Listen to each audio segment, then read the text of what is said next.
नमस्कार मंडळींनो, आजच्या दिवसाच्या ब्लॉगमध्ये तुमचं मनापासून स्वागत केलं। आणि मंडळींनो, आज माशाचा दिवस आहे म्हणून पप्पा गेलेत मासे आडूक आणि हाऊस वरती माशाच्या जेवणाची तयारी करता। फायनली पप्पा मासे घेऊन इले। खळ्यात जाऊन बघले तर शाळेत सुट्टी होती म्हणून सगळेजण पोरगे मिळून गोट्यांनी खेळत होते। पिंटन कसो मस्तपैकी रस्तो साफ केल्यान आणि पुढच्या गोटीक नेऊन ठोकावून दिल्यान।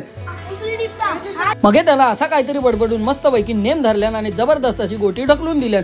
पण गोटी कसली आपटलीच नाही। बंगलो एक डाव फुकट गेलो। कसलो गोटीन तो बाजार मांडल्याने येतो बघा। हंका खेळताना बघल्यानंतर माझा सुद्धा मन झाला व्हायचा खेळायचा। मी सुद्धा मस्तपैकी ववाळून नेम लावलंय, पण माझं सुद्धा नेम लागाकच नाही। घराकडे येईल आणि बघले तर हाऊस मोबाईलमध्ये बघून एकटीच असत होती। मी म्हटलं काय झालं होतं? औशीन म्हटल्यान की लाडक्या भावान लाडक्या बहिणीक पैसे पाठवलेले असत। मी म्हटलं अरे वा, अभिनंदन। मग आम्ही बसलो जेवणात होता आज माशाचा सार, फ्राय केलेले मासे आणि त्याचबरोबर भात सुद्धा होतो। येवा तुम्ही सुद्धा जेव। तिनसांचो खळ्यात जाऊन बघले तर पिंट्यान काहीतरी ढोपार फोडून घेतलेला। मी म्हटलं शाबास रे शाबास, काय ना काहीतरी केलेस तुम्ही, करतच राहतलास। आणि प्रमळकडे मस्तपैकी आराम करीत राहिलेलो। तकडेसून मी गेले नानांच्या घराकडे जेव, कारण नानांनी आज दादाचा आणि वहिनीचा केळवण ठेवलेल्याने आणि माका सुद्धा जेव बोलवलेल्याने। माका जेवण वाढल्याने, कारण मी ब्रेक टाइम मध्ये जेव केलेलं आहे। दादा आणि वहिनी केव उशीर होतो। नानांनी म्हटल्याने काय जेवतस तर रेटावून जेव। माझा जेवण होई सर दादा आणि वहिनी दोघांनी एंट्री मारल्याने वहिनीन माका जेवताना बघल्याबरोबर माका म्हणता की आरामात जेव, व्यवस्थित जेव, बरोच वेळा आपल्याकडे। मग हे सगळेजण एकत्र जेवक बसले।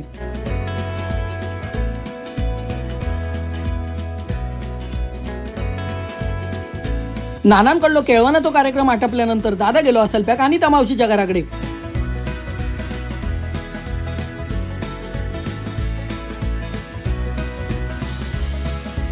मी आपलो कामावरून घराकडे गेला आणि मग म्हटलं आजच्या दिवसापुरती पुरे झाला। आम्ही भेटाय पुढच्या ब्लॉग मध्ये। तवसर देवा काळजी।